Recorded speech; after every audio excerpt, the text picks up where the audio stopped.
you. What would we do without music and IT?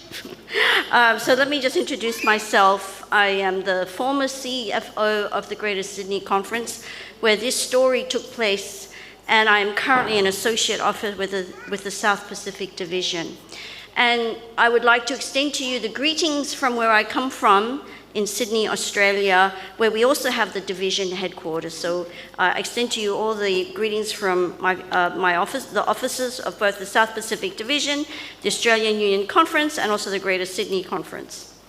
So the purpose of my talk is to outline how we can make an impact financially to our schools. You know, we want to produce Christ-centered education, but to do that in a sustainable manner, we have to do this with finance involved. So I'm here to share with you the lessons we learned in Greater Sydney Conference. Now, I understand Greater Sydney Conference is not in Africa, but I think there may be some commonality in our experience. And I also want to acknowledge and recognize God's leading and how He will lead us through even very, very difficult and challenging times.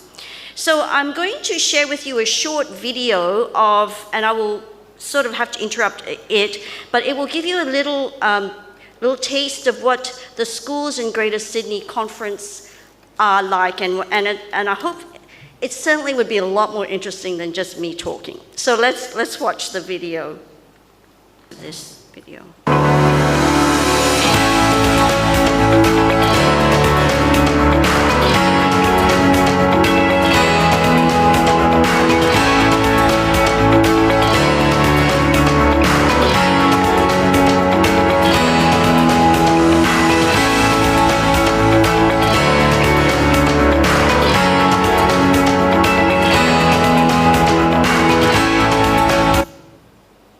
So you can see we have quite a thriving school system in Sydney. We have over 3,000 students currently.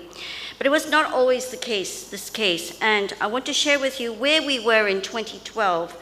You know, 12 years ago, we were a troubled school system of 6 schools and 1 childcare centre. And we had just sold our flagship school, Sydney Adventist College. Now, this was a very painful time for many of the members of Sydney, of the Adventist Church in Sydney, because many of our members went to this school, myself included. So how many of you have been involved in closing a school? It's a painful experience because you know of the opportunities that are lost by not having that school. We were cash-strapped in this conference. And we had years of negative operating results. And we also had negative equity. I'll explain what that means. We also had the global financial crisis. Did that affect you here in South Africa? It was quite devastating in Australia. So what the government did to stimulate economic activity was they decided to give a lot of money, fund a lot of building at local school level. So while this was a great initiative and an amazing benefit to our schools, for every dollar that they gave, they expected us to also contribute. So it nearly broke our bank because we were suddenly building 4 or 5 large halls for the purpose of our school system. We wanted to do it and we tried to do it, but it was very, very challenging for us. So the issues we had non-performing schools. When I say performing, well, there were students, but we didn't have enough students. There was not enough investment in the buildings or in the infrastructure. We couldn't get enough enrollments. There were inconsistent staff to student ratios. So we had some schools that had more staff and other schools that were struggling to keep staff. And it caused a lot of rivalry between our schools. And we also had inconsistent marketing. So we had schools that were prepared to do a bit of marketing, but it was not the same message as other schools in the same city. We had little or no technology infrastructure.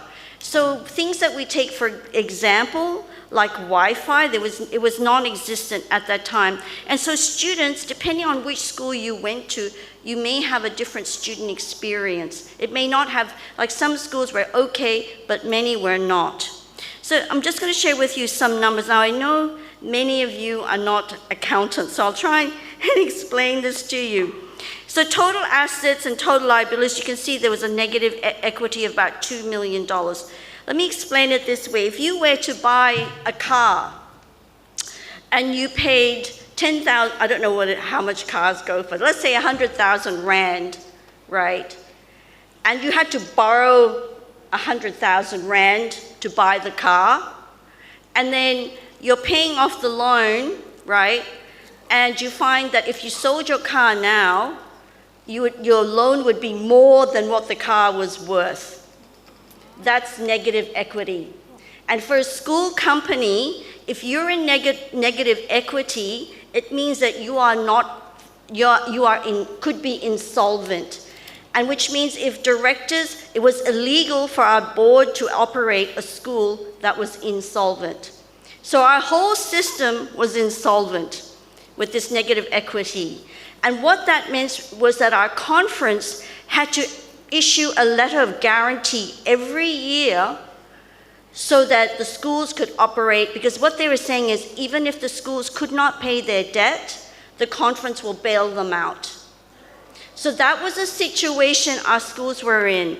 Very dire, very precarious, and you can see also in the next set of numbers, the income and expenditure and the surplus deficit, that in 1 year, we had an operating deficit of $1 million.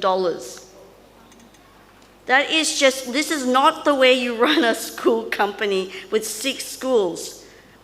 And you cannot sustain this, and it's very difficult. So we had only 3 out of 7 schools that were operating in surplus. So 4 out of the 7 schools were operating in deficit. So there were 3 schools trying to prop up the other 4 schools. And it was just not possible. At that time, we had enrollments of 1,768 students across the 6 schools.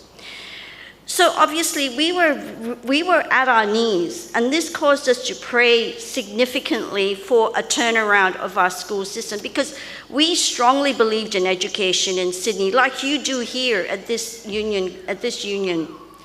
So we addressed this using a model, and I'm presenting this model. This is a marketing model, and I'm very blessed to be following Professor Amaze from Babcock University, who gave a brilliant presentation on the values of marketing. But this is a marketing model which looks at product, price, place, promotion, but I've added an additional element called infrastructure. So we addressed our school system in this manner. The first thing we'll look at is infrastructure. So we changed the role of the finance department. So instead of outsourcing our finance, we internalized the finance. So we had accountants inside the conference office that looked after finance.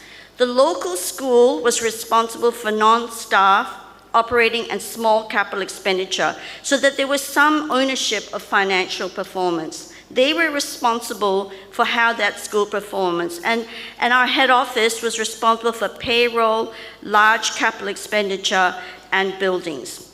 So this improved the reporting for decision making. You need to have good financial reports for good decision making.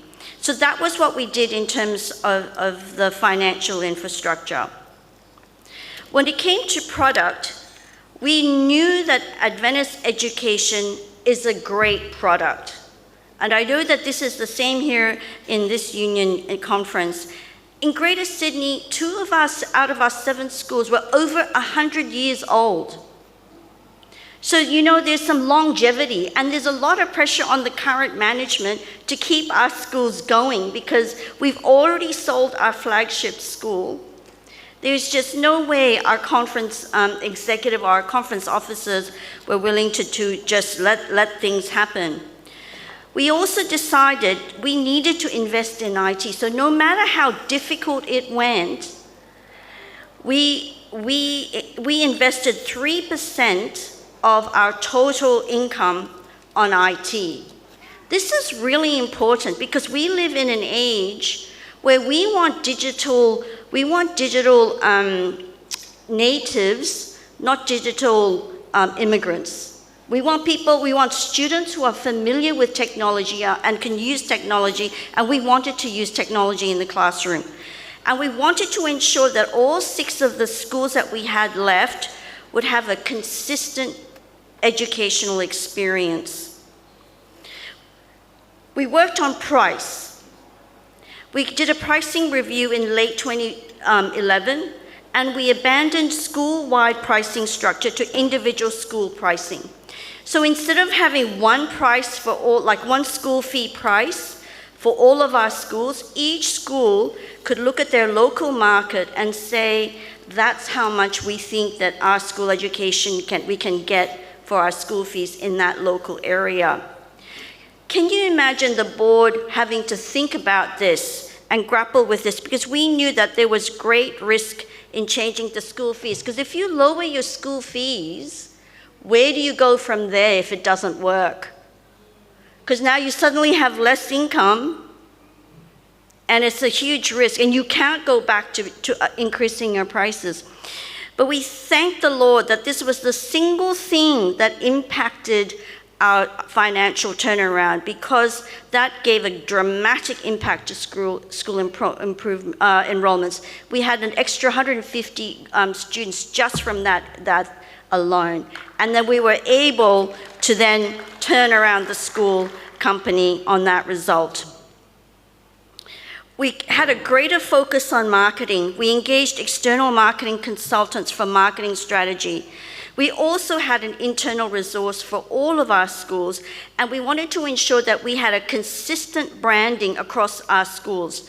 So we are very proud in Greater Sydney that all our schools are branded Adventist schools. It's embedded in the name of every school that we have. We know there are schools in Australia and parts of the world that are not proud of being Adventist. But we need to be proud to be Adventist. We should not shy away from who we are. Then people will come to know us and say, this is a great place for me to send my children to school. Because we know Adventists have values that we can identify with. So we did local school marketing, but our emphasis was also on corporate marketing, and we aimed to spend another 3% across the system on marketing. This was a significant increase in expenditure for marketing. Place. This was very difficult and painful to address. So we knew that parents wanted local K-12 schools, not just primary schools feeding to a central high school. So we now have 4 schools that teach from prep to year 12, and we have 2 primary schools. And of course, we had to sell our beloved Sydney Adventist College, a long process that took 12 months, and that also included a detailed communication strategy to all our stakeholders and members. You can imagine the constituency meeting after we sold the school. And you can imagine how angry the members were and how upset they were. But we felt that we had no choice, and we made sure that we involved our members along the way, so that by the time we came to the constituency meeting, it was not just about anger, but more about, yes, I understand. There was nothing else we could do. We had run out of time to turn our schools around. And we needed to make that count, because the sacrifice of one school meant that we had to make sure that all our schools benefited from that sacrifice. So what we did in terms of more infrastructure and governance, we have a shared corporate services, now includes finance, IT, marketing, HR, and work health safety. So this meant that at head office level, we had these functions centralized, and we also made a strong emphasis on robust 360-degree financial reporting, so that when we made financial decisions, we knew we had evidence, and we had done the research, we'd done our work and our analysis in that area. We also expanded our planning horizon. We had a 10-year integrated capital plan. That meant that for the next 10 years, we knew how much we were going to spend on our building. So every school knew when it was their turn to get a new building. And so we did it along the lines of need, age of the buildings, and also the projected enrollment numbers. All staffing decisions were made at the senior management level. So each individual school could not decide how many staff that they could hire and how many teachers they could hire. The ed director decided how many staff would go across the school. So that would ensure that we have consistent staffing for all of our schools, so that one school is not has more advantage than another school. And that's irrespective of the financial performance of the school. So here is some performance indicators, what happened after we implemented those changes. So I showed you the 2011 results, where we had a $2 million deficit in our equity. Our deficit for that year was $1 million. By 2016, so 5 years later, we had positive equity of $8 million, and we had a surplus of $2 million for that year. And by 2022, the net equity is now $31 million, and the surplus for that year alone is $5 million. So, you know, and you can see that most of our schools are operating in surplus. So it takes courage to make those decisions, and you have to do them at conference level, you know, and the schools have to cooperate and work together as a system. So where to from here? So we have a growth, the schools are in growth mode, but it's careful, it's measured, and it's affordable. It's really important that you do not go down a path where you're spending too much on capital if you cannot afford it. Students in February 2017 were 2,447.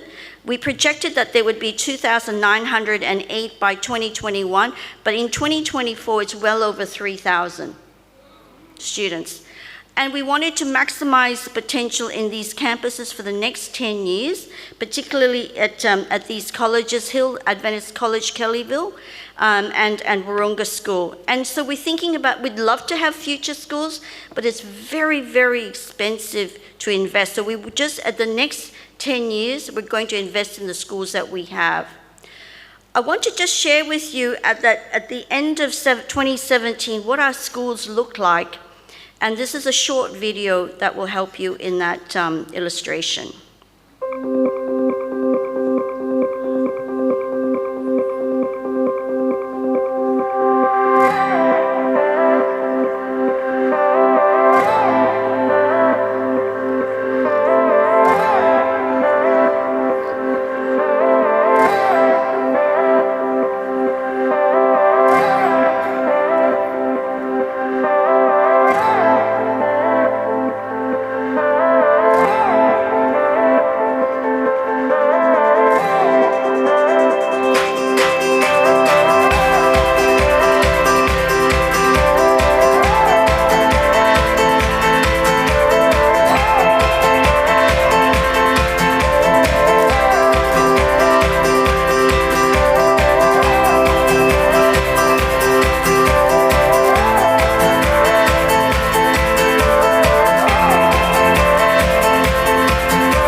make a lot of sacrifices to get to that point. We had to sacrifice a school to get so that we could bless the other 6 schools that we had.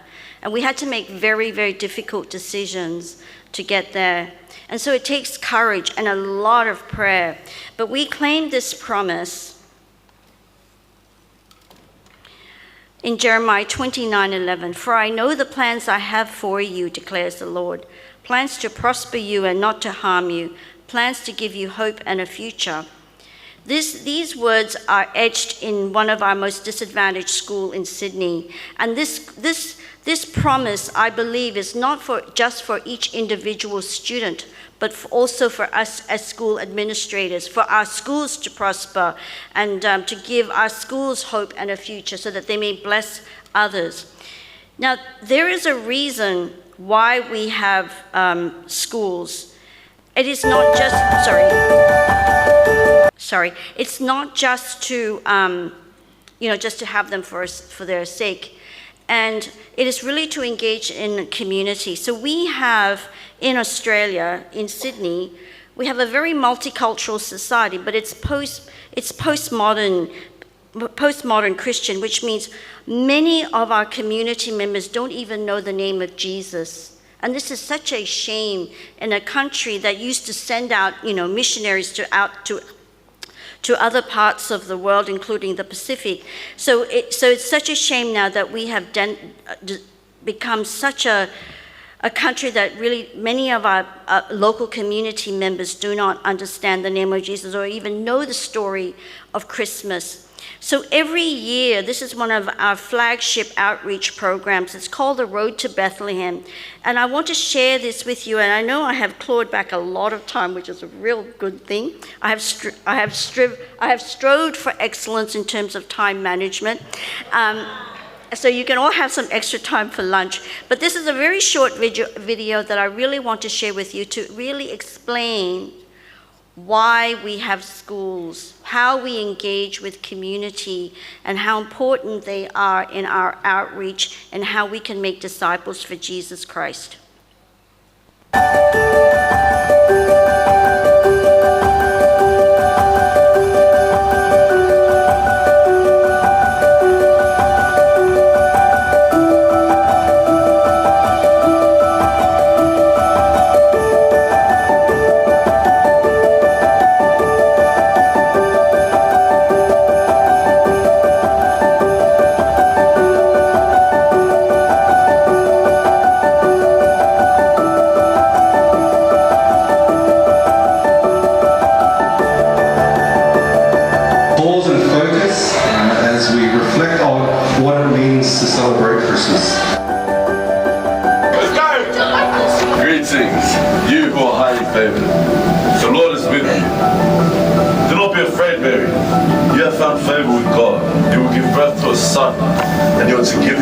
Jesus. How can you beg this from God? $4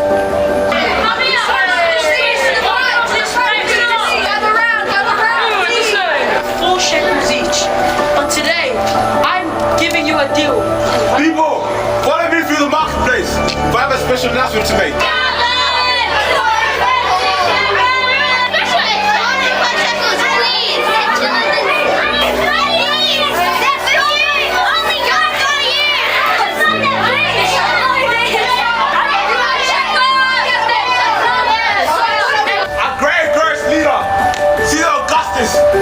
Every man must return to his town of birth.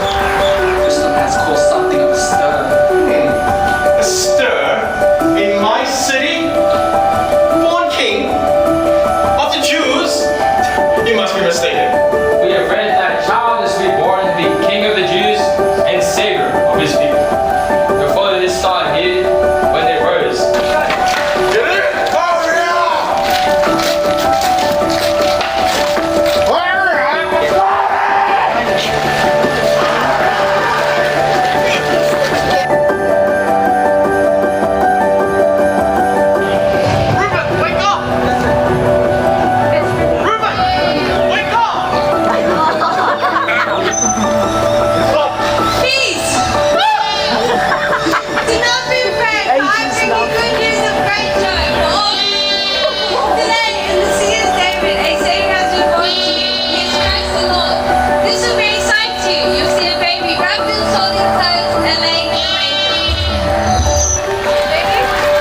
place to stay. Did you hear him?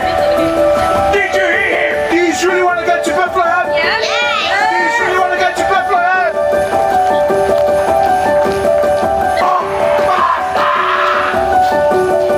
We're so sorry, but we have no vacancies at all tonight. We are fuller than we have ever been. The census, you know. It all started when they came riding in on a donkey. A bit busy with the census. We were riding a donkey. Mary, that's her name. A baby in our stable. A manger for a cradle. Months ago, an angel appeared to me and told me to name the baby Jesus, for he will save his people from their sins.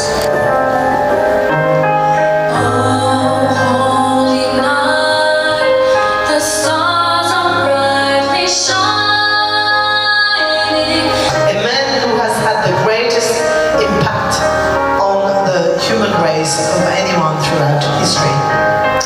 Yes, wise men did come and bring presents for the baby Jesus. And through their devotion, we remember that Christmas is a time of giving. However, let us not lose sight of the greatest present of all, Jesus Christ.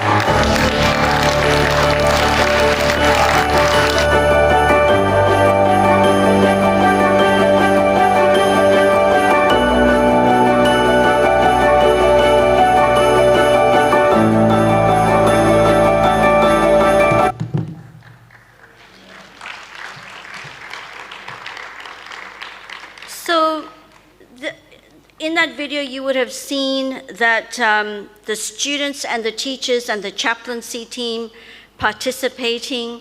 Herod was actually the principal.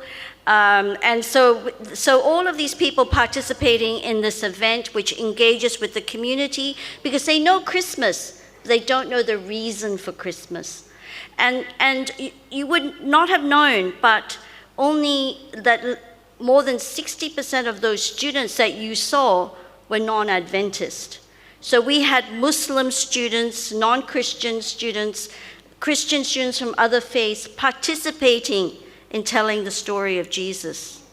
Isn't that incredible? So we are, and this is really what ministry is all about. This is why we have schools.